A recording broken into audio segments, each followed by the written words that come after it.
സാക്ഷിയാക്കി പറയട്ടെ, ഈ ഭൂമി നമുക്ക് വെറുമൊരു മണ്ണല്ല, അത് നമ്മുടെ ജീവവായു കൂടിയാണ്.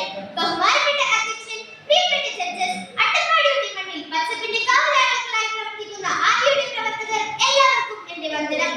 പരിസ്ഥിതി സംരക്ഷണത്തിനായി ഒരുക്കുന്ന ആദി എന്ന മഹത്തായ സംഘടന ഒരുക്കുന്ന ഈ വേദിയിൽ ഹരിത ജീവിതം ഒരുമയോടെ എന്ന വിഷയത്തെക്കുറിച്ച് സംസാരിക്കാനായി ഞാനിവിടെ നിൽക്കുമ്പോൾ എനിക്ക് പറയാനുള്ളത് നമ്മുടെ നാളെ കുറിച്ചുള്ള ആകുലതകൾ മാത്രമല്ല, മറിച്ച് മാറ്റം വരുത്തേണ്ട നമ്മുടെ ജീവിത ശൈലികളെ കുറിച്ച് കൂടിയാണ്.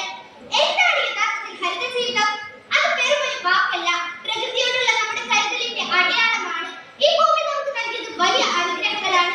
നാം വസിക്കുന്ന ഭൂമി നമ്മുടെ അമ്മയാണ്. ഇവിടെ ജനിക്കുന്ന ഓരോ മനുഷ്യനും വേണ്ടതെല്ലാം നമ്മുടെ അമ്മ കരുതി വെച്ചിട്ടുണ്ട്. നമ്മെ കാത്തിരിക്കുന്ന ഈ അമ്മയെ ഹൃദയം തുറന്ന് സ്നേഹിക്കുക എന്നുള്ളതാണ് നമ്മുടെ ധർമ്മം.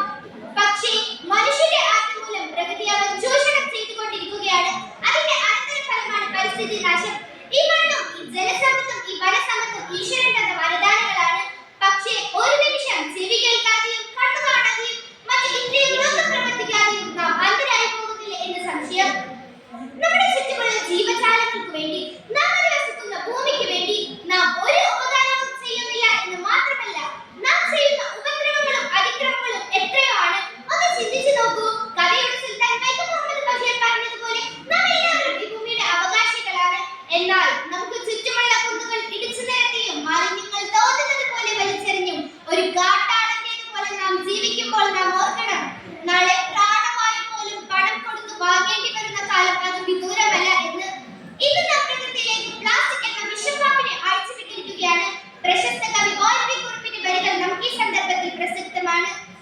ഇനിയൊരു വിത്ത് മുളയ്ക്കാത്ത മണ്ണുമായി, ഇനിയൊരു തുള്ളി ജലമില്ല വേനലാൽ, അന്ത്യപ്രയാണം നമുക്കിതാ സന്നദ്ധം. ഈ ഒരു അവസ്ഥയിലേക്ക് നമ്മുടെ നാട് പോകാതിരിക്കുവാൻ വേണ്ടിയാണ് ഹരിത ജീവിതം ഒരുമയോടെ എന്ന വാക്ക് നാം ശീലിക്കേണ്ടത്. നാം ഒരു മിനിറ്റ് ഉപയോഗിച്ച് വലിച്ചെറിയുന്ന പ്ലാസ്റ്റിക് സഞ്ചിക്ക് ഈ മണ്ണിൽ അലിഞ്ഞു ചേരാൻ 500-ലേറെ വർഷം വേണം. അശ്രദ്ധമായി ഉപയോഗിച്ച് വലിച്ചെറിയുന്ന വിഷാംശങ്ങൾ നമ്മുടെ ഭക്ഷണ തളികയിലേക്ക് തന്നെ തിരികെ എത്തുന്നു. കടകളിൽ പോകുമ്പോൾ ഒരു തുണിസഞ്ചി കൂടി കരുതുന്നതെന്താണ് യഥാർത്ഥ വിപ്ലവം തുടങ്ങുന്നത്.